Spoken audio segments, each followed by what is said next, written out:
Alright, today I'm going to be making fajitas.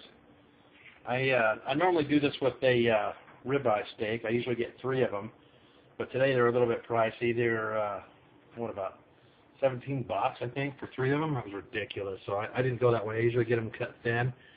And this meat here, this is, if you can see, it's a beef top round. It's a beef top round steak, and I only got it for just under $8. And they're sliced really thin, and so I'm going to roll with that, try it out. I ain't going to make a bit of difference, but I've got to get them marinated. But I'm going to take them out of this. We're going to chop them up in real thin slices and show you what we're doing for the marinade so they can get a lot of flavor in there while we chop everything else up and get her going. All right. I'm actually only going to go with 3 of these. There was 6 total in there, but I'm doing a lot of other things in here too. It's not going to just be the steak. I'm going to do and recreate what I like over at a certain restaurant, nameless, but they call it mushroom jack fajitas, and that consists of the steak. It's going to have shrimp, which was on sale. Go figure, huh? So I did pick up some shrimp. It's only like $6 a pound. So got the shrimp, got the steak, and of course mushrooms, and we'll be throwing that all together with some sauteed veggies. And like I said, we got to get these things marinated. So I'm going to slice them all up real thin and get that rolling. Okay, there we go. I got it all sliced up. Now slicing through it, I could tell how tender it was. It was very easy to cut. So I'm not going to have to take it through the next step I would normally go through if it seemed a little bit like it was a little tough, because I don't want it to be chewy. That's the last thing you want to do with fajitas. So that being said, let me tell you what you would do if you've got some meat that you need to tenderize a little bit when it's this thin, okay? This is probably about a 1/4 of an inch thick, and this is something a lot of people don't know. This is a trick that's usually used with Mongolian beef, which is sliced really thin. You would take this and you'd put it in a pitcher of water, and you only need enough to just cover it, but the water, depending on how much, you're going to add baking soda to it. And usually for about 2 quarts of water, you're going to go 2 tablespoons of baking soda. So if you use a quart, of course, you can use 1 tablespoon of baking soda. And only 20 minutes.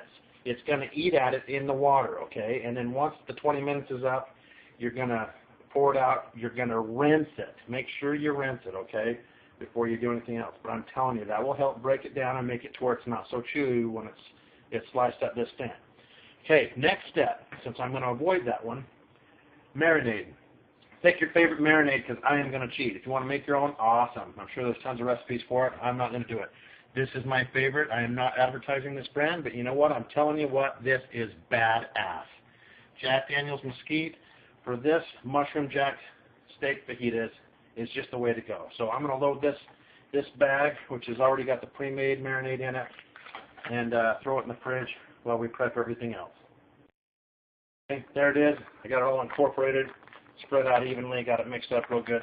Now let me step back and tell you, since I mentioned that I normally like to use ribeye steaks. I like them thin, but I do not cut up ribeye steaks. I put the whole steak in there and marinate it and grill it. Okay? So be absolutely clear that you cook your steak the way you like it. I do it a medium rare, and then when it's done, then I slice it all up. That's the way to go. But this way, I'm improvising. So we're going to throw this in the fridge, and we're going to prep everything else. All right, the next step is going to be this bacon real quick before we get started on the vegetables.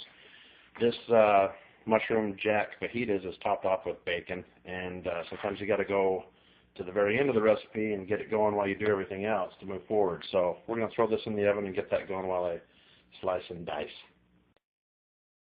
Okay, as you can see here, I've got the veggies going. It's real simple. I chopped everything in long lengths.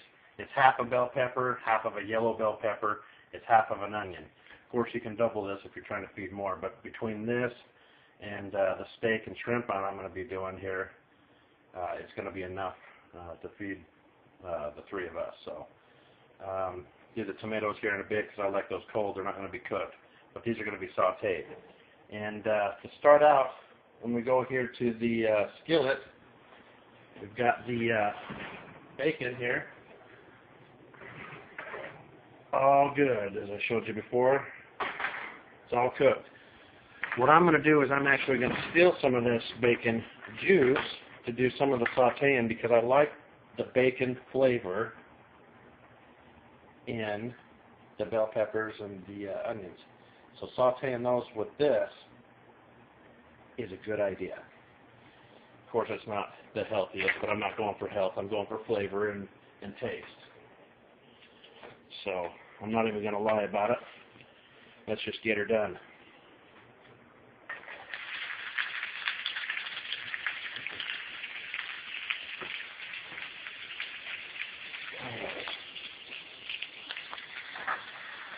Get it incorporated here. Get that going. Next, I'm going to work on the shrimp, and we're going to saute that too. Almost forgot the mushrooms. Wouldn't be mushroom jack fajitas if I didn't have the mushrooms in there. My bad. There you go. All right. You know what we're going to do here is the shrimp. I've got about a pound's worth of jumbo whites that I went ahead and splurged for because they were on sale. I'm sure I already mentioned that before, but we're going to start out with a couple tablespoons worth of butter here. And I'm going to throw down some garlic. I like a lot of both for this. Get it off the heat so it doesn't burn. A lot of people don't realize that the secret to recipes like this, and really just about everything that's out there, is to not combine everything, like throwing the shrimp in with the steak or throwing it in with the vegetables. We're going to cook everything separate so they get their individual flavors by themselves, and then you combine it all. That's how it tastes so magnificent. That's how it gets all of its unique individual taste, where everything just pops in your mouth like crazy. They've got to complement each other, don't get me wrong, but you've got to cook them separate. No point in contaminating everything either. All right, we're going to let these sit here for just a little while, and we'll come back to it. Steak is next. Now what I did here is I chopped up the tomatoes real quick, and I chopped up the bacon. Now it's not all the bacon. We certainly don't need that much bacon, but we love it. We'll just snack on that throughout the day, or maybe use it tomorrow. Anyway, here's the steak. It looks like it's already cooked, but it's not. This is just fresh out of that marinade packet that I put together earlier. And to tell you the truth, earlier it means yesterday. I went ahead and let it marinate overnight, so this fajitas video is gone on to the next day, and we're going to be throwing that in as soon as we transfer all that. That's the next step. As you can see here, the shrimp is good to go. And this is where I'm going to go ahead and combine it with the veggies. Got a lot of that garlic and that butter flavor in there. And now we can shake down the two, turn it down to a simmer, give this pan a real quick rinse.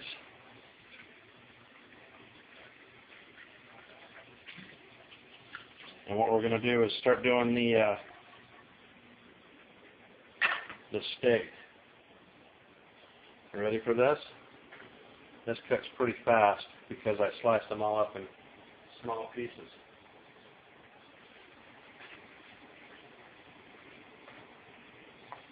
I've got the temperature up way high too, so I can just kind of sear the outside and keep a medium rare on the inside. Just my personal taste. Should only take a couple minutes. All right, check it out. These are good to go. Go ahead and kill the heat. Back over here, I'm going to do a squeeze of lime juice all over the place in there. And we're going to do a shake of some salt. We're going to do a little bit of pepper. Get that stirred up. And got the tortillas out over here already. Now all I got to do is load a plate and show you what we're going to do next. Got to smother this sucker in cheese. Remember, jack cheese, mushroom jack fajitas, jack cheese. Very important.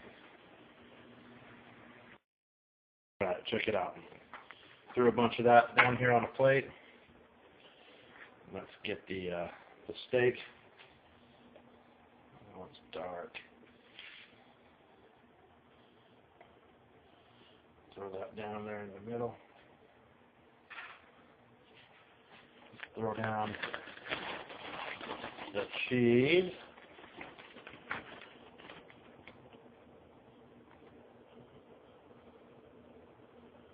Got to do a lot of cheese, and that's what it's about. Got to have that cheese on there. Just smother it. Don't even be scared.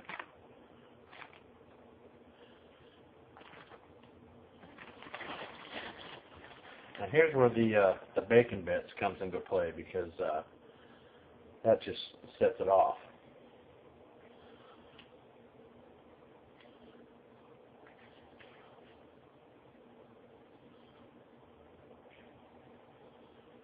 And what I do is I keep the oven going from when I cook the bacon, hold it here just a few minutes back, and I throw these fresh tomatoes here on top, and I throw this bad boy in the oven.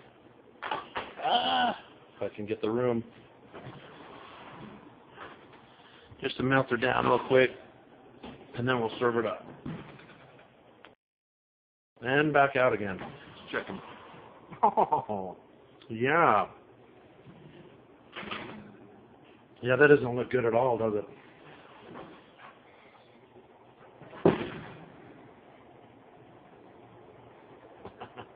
All right. Let's take it over here and serve up the plate.